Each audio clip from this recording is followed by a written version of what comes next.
Bill Maher is not a big star. He's a very little man. He's a very short.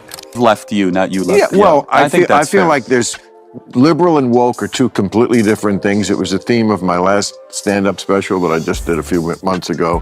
And it's basically, I mean, it wasn't the whole special, of course, but it was a large part of it devoted to that, to proving that case that, you know, what liberals believe, woke is something completely different. It's very often the opposite of it. You know, liberalism is, let's live in a colorblind society. That's the goal. Woke's goal is, we see race everywhere. Race obsession. Yes. Okay. So that's not liberal. You change. Liberal is, there are two-state solution. Woke is river to the sea. Okay. So just don't take my word and say you're that. You took this and took it to, you got off the F train, you fell asleep, and you got off the 20s. Charlie Kirk just had his very first interview with Bill Maher, and it took everyone by surprise. His views didn't just offer a different take, they completely shifted the conversation, challenging Bill Maher's usual points and catching many off guard. But the real twist, Bill himself ended up revealing something big about progressive politics, something you rarely hear said out loud. What's even more surprising is that, despite their differences, they actually found common ground on a few key issues. And one of the most eye-opening moments came during their discussion on Christianity. When Bill asked a tough question, Charlie responded with a clear, thoughtful answer that many didn't see coming. Be sure to subscribe so you don't miss the full story. Let's break down exactly what happened, starting with that powerful exchange on faith. Why do we say that in the present tense? Because it is a constant truth in our life. He is risen. I always noticed that was interesting to me. That's a really important question, actually. It is. Tell me. Well, because the fact that he is risen transcends time. It's not just in the present sense. It's that of all time, that promise is accessible to all of us. And so it's a proclamation to all people. Because if you said, hey, he was risen, it's like, it's just merely a historical event. It almost underplays the metaphysics of it. I'm just always fascinated the way really, really fine intellectual minds employ themselves for the purpose of arguing things that are so inarguable. It does, because it's almost like a challenge. Like, I'm so smart that I can make this thing, which is so stupid, seem like a real. No, it's fine. No, but you get where I'm coming from. Like, I'm going to take something that is so anti-intellectual, even though I can argue like an intellectual. However, but you have to acknowledge, even the greatest minds of history have been mesmerized by the scriptures. Isaac Newton, Thomas Aquinas. Well, Isaac Newton wrote more about biblical prophecy than even physics. And so there's something about the scriptures that are intellectual, that does push your limits. And that's what I think is so beautiful about our faith, is it can be accessible to everyone, but also infinitely nourishing in exploration. This moment was truly something. Bill Maher looked genuinely surprised by Charlie's response. You could see it in his expression. He clearly wasn't expecting such a confident and well-thought-out answer. If you found yourself agreeing with Charlie's take, we'd love to hear from you. Share your thoughts in the comments below.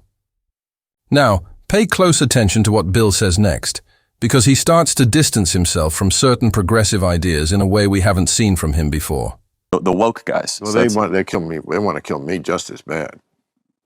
Probably. Oh, they really do. No, you've been very outspoken on the woke stuff. Big time. Oh, yes. I mean, and they, just the way within a religion they hate their own apostates more.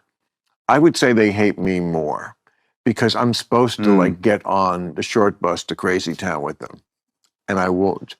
And yet I'm still a liberal, and still, like, you know, I mean, we probably could argue all day about Donald Trump and what he's doing, which I'm not down with. But, you know, it's always the people who are closest who think, oh, gosh, you shouldn't have, you're a traitor somehow. I was going to ask, is it because they thought you were one of them, and that... I am one of them. They're not one of me. Okay. It's the liberals who have... So they've left you, not you left. Yeah, well, I feel fair. like there's... Liberal and woke are two completely different things. It was the theme of my last stand-up special that I just did a few months ago. And it's basically, I mean, it wasn't the whole special, of course, but it was a large part of it devoted to that, to proving that case that, what liberals believe, woke is something completely different. It's very often the opposite of it. Liberalism is, let's live in a colorblind society. That's the goal. Woke's goal is we see race everywhere. Race obsession. Yes. Okay. So that's not liberal. You change. Liberal is there a two-state solution. Woke is river to the sea. Okay. So just don't take my word and say you're that. You took this and took it to, you got off the F train, you fell asleep, and you got off the 20 stops too far, and don't blame me. Bill Maher still considers himself a proud liberal, but even he acknowledged that some ideas coming from his side have gotten a bit extreme, at times almost impossible to tell apart from the more radical voices. That's exactly what Charlie Kirk addressed head-on during the interview. He didn't pull any punches. He looked Bill directly in the eye and pushed back on his views about the progressive left. And the way he did it really struck a chord. It was one of those rare moments where even Bill had to stop and genuinely think about what was being said. To say something, and this is 100% true, you had more moral courage than pastors that I know that went along with the woke crazy train, and you deserve credit for that because it was of high cost. Until we get rid of that shit, they're never going to win another election. I agree. They're not going to take political advice from me. No, but they might from me. They could. And they should. Not the 10%, but that's 10%. But they're very loud. They're very loud, but that's it. And I, as FDR once said, I welcome their hatred because first of all, they have no integrity. They don't ever ever present the full argument. They just cherry pick. I mean, everybody does it to everybody. So I'm not saying I'm unique here, but that is part of the problem of our discourse is that everybody just wants to forward their narrative. No one is really interested in the full truth. Just the truth. Just give me the truth. And that's the crowd I'm going for. I've got to say, this is a side of Bill Maher I really respect. He speaks his mind clearly and confidently, even if it ruffles a few feathers. He says what he believes needs to be said, no matter how unpopular it might be. During this conversation, he made a point that many of us have noticed. The so-called woke crowd often grabs onto issues where there's already broad agreement, then fixates on the small, more extreme part. That 10% becomes their whole focus, and it ends up turning people off instead of bringing them in. It's that kind of thinking that's pushing folks away from their movement. That acknowledges male-female distinctions. What a concept, right? Oh, of course. I mean, of all the low-lying fruit that the Democrats just hand the Republicans to win elections, that's the one. It's so funny. I joked around with my team the other day. I said, are they really going to just let us win every national election on this no men and female sports thing? Right. They can't surrender on this one issue. It's so ridiculous. It's a 90-10 issue. Yeah. There's 890 medals and trophies of men winning these competitions. You lost Gavin Newsom on this. Okay? Take that as a hint, right? I mean, I think you were I was the one that asked the question. Right. That bit of common sense is exactly what sets Bill Maher apart from the far left.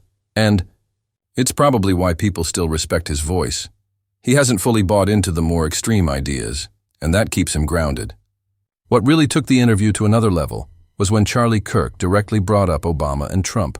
He explained the contrast in a way that really hit home, forcing Bill to pause and think. It was a powerful moment that highlighted the deep political divide we're seeing today. But the idea that I could talk to them as freely as I felt this conversation was going is emblematic to me of why the Democrats lose the elections. Because they just don't feel that this is like a real person. And I know it's so weird to say that about Donald Trump, who I've said a jillion times is, a whiny little bitch. I mean, I could go through my greatest hits of insults, but this was about getting past that and maybe seeing that if we met in person, we don't hate each other as much, and we don't. And I'm sorry, I'm not gonna pretend that's a bad thing. No, it's honestly fascinating to hear Bill Maher talk about Trump differently after just one dinner. That alone says a lot. In today's political climate, it's rare to see that kind of honesty, especially from someone who's been so openly critical in the past. But that's the power of real conversations. They cut through all the noise and get to the truth. And that's exactly what happened here.